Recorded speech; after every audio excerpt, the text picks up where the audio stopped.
This is, about the Wurtz reaction and its mechanism, right? So Wurtz reaction is our topic, right? So what is Wurtz reaction? The first thing I'm going to do, I'm going to make you go, the most simple explanation for this reaction possibly I could make. So this Wurtz reaction is what you have to react an alkyl halide with sodium. You have to react alkyl halide with sodium. However, this reaction is carried out in presence of dry ether, right?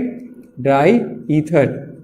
So what happened, two of the molecule of alkyl halide with two of the molecule of sodium react and it forms, alkane. So this is a method of producing alkane, but along with that your byproduct is also sodium halide, right? So this is the, the main reaction which looks like to be. Now the question is, what is the mechanism of the reaction? So pay attention, there are two mechanisms for this reaction, right? One is called free radical mechanism, other is called anionic mechanism. But right now I am doing the free radical mechanism. So pay attention, this is really going to be useful to you, right? Remember, when you do things like, mechanism, it gives you, a confidence of who you can be, a confidence of what you can do in the organic chemistry, right? So let's start that.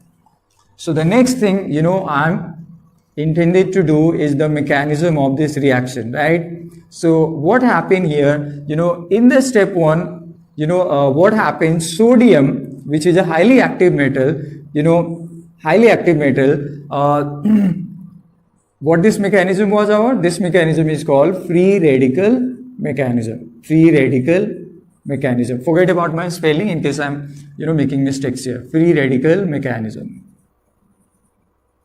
Okay. So what happened here, because this reaction is carried out in presence of strong, heat, or you can say solar light. So what happened, this sodium undergo ionization. This sodium undergo ionization to produce sodium ion and it releases one electron, right? But like this is something they're not just one sodium atom, there are millions of sodium atoms you are using at a time, right? So what I'm doing, I'm taking two of the sodium right here. So if I'm taking two sodium here, this will be two sodium ion with two electron. Now, what happened here in the second step? Just pay attention. This alkyl halide,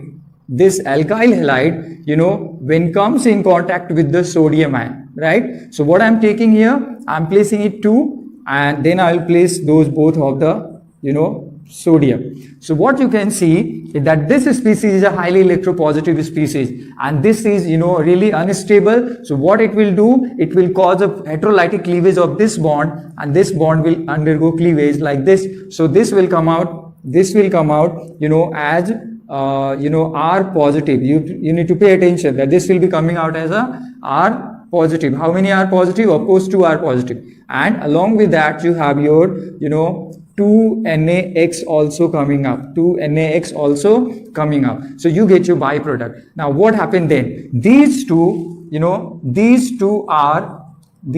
alkyl groups, right? These two alkyl groups, react with the 2 of the electron released by the sodium ionization. So you get 2 electrons coming up from sodium ionization and they converts into 2 free radical. So you get 2 free radical, right? So this is what happened. 1 electron is occupied by each of the alkyl groups. So you form 2 alkyl free radical. And finally what happened? These 2 alkyl free radicals react together. So what happened? These 2 alkyl free radicals undergo reaction to, themselves and finally they are able to form the alkane.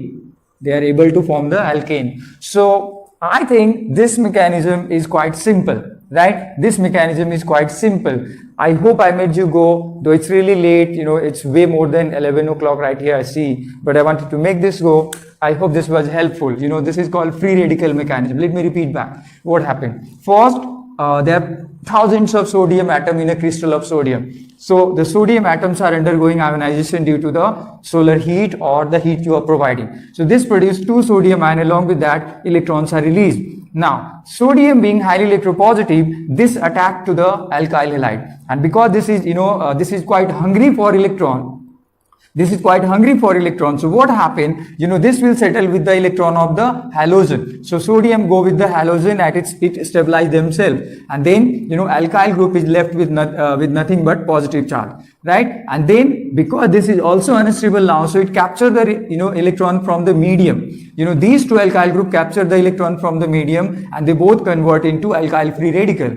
And definitely then there is no problem. Both of these alkyl free radicals combine together and finally you get your product. And what this mechanism is called, free radical mechanism. And this is what Wurtz reaction is about. I hope I made you go very simple, very effective. And in case you do like, you did like this, I would say one thing, share this with your friend, right? Because once you share if you appreciate the way I work, this is definitely going to boost me up, right? So thanks for watching, take care, and don't forget to share it, right?